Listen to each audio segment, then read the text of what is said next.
اللہ تعالیٰ ان سے بہتر بیویاں آپ صلی اللہ علیہ وسلم کو عطا فرما سکتا ہے۔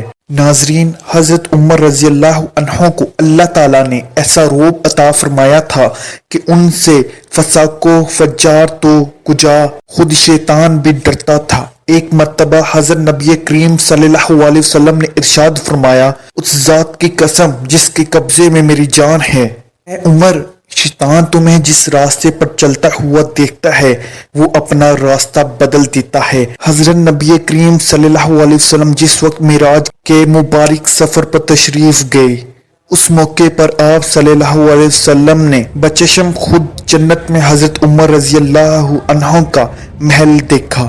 آپ صلی اللہ علیہ وسلم نے ارشاد فرمایا، میں نے جنت میں ایک محل دیکھا ہے جس کی ایک جانب ایک عورت وضو کر رہی تھی۔ پوچھنے پر معلوم ہوا کہ یہ محل عمر رضی اللہ عنہ کا ہے۔ حضرت عمر رضی اللہ عنہ کی فضیلت کا اندازہ اس بات سے کیجئے کہ خود خلاصہ کائنات صلی اللہ علیہ وسلم نے حضرت عمر رضی اللہ عنہ سے اپنے لیے دعا کی درخواست کی۔ واقعہ یہ ہے کہ ایک مرتبہ حضرت عمر رضی اللہ عنہ نے حضرت نبی کریم صلی اللہ علیہ وسلم سے عمرے کی اجازت طلب کی تو حضرت نبی کریم صلی اللہ علیہ وسلم نے انہیں اجازت دیتے ہوئے ارشاد فرمایا، بھائی ہمیں اپنی دعاؤں میں بھول نہ جانا۔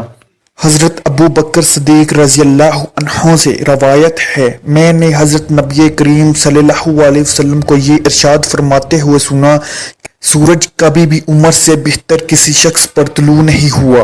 خواب کی تعبیر کے امام مشہور تابعی حضرت امام ابن سیرین رحمت اللہ علیہ فرماتے ہیں، حضرت ابو بکر صدیق رضی اللہ عنہ اور حضرت عمر فاروق رضی اللہ عنہ کی شان میں گستاخی کرنے والا کبھی حضرت نبی کریم صلی اللہ علیہ وسلم سے محبت نہیں کر سکتا۔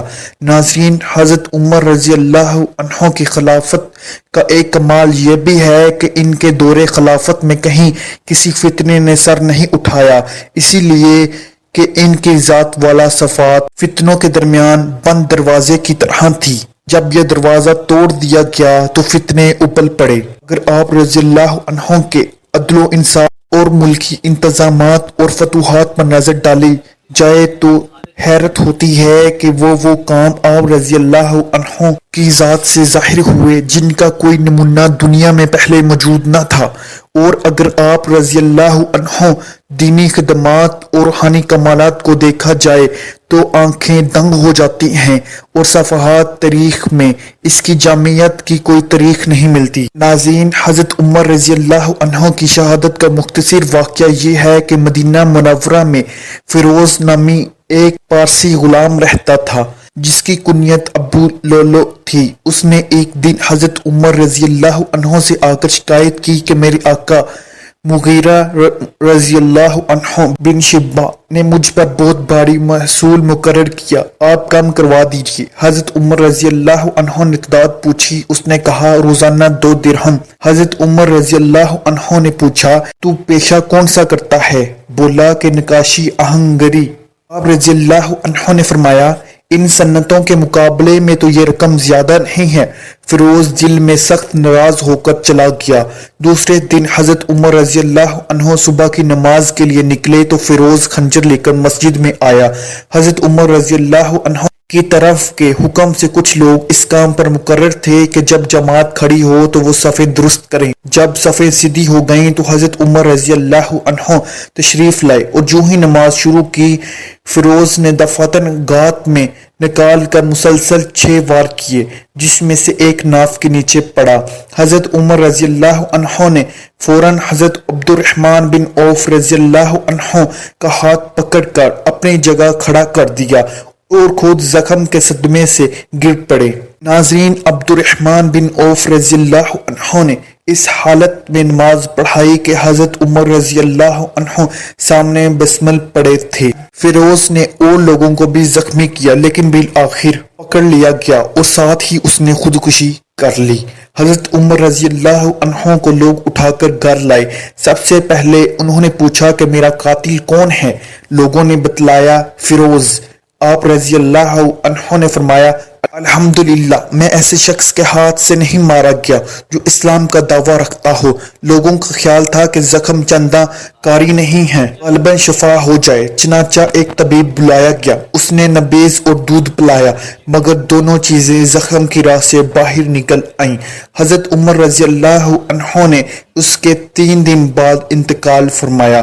محرم کی پہلی تاریخ ہفتے کے دن مدفون ہوئے۔ ناظرین، حضرت عمر فاروق رضی اللہ عنہ کی نماز جنازہ حضرت صہیب رضی اللہ عنہ نے پڑھائی۔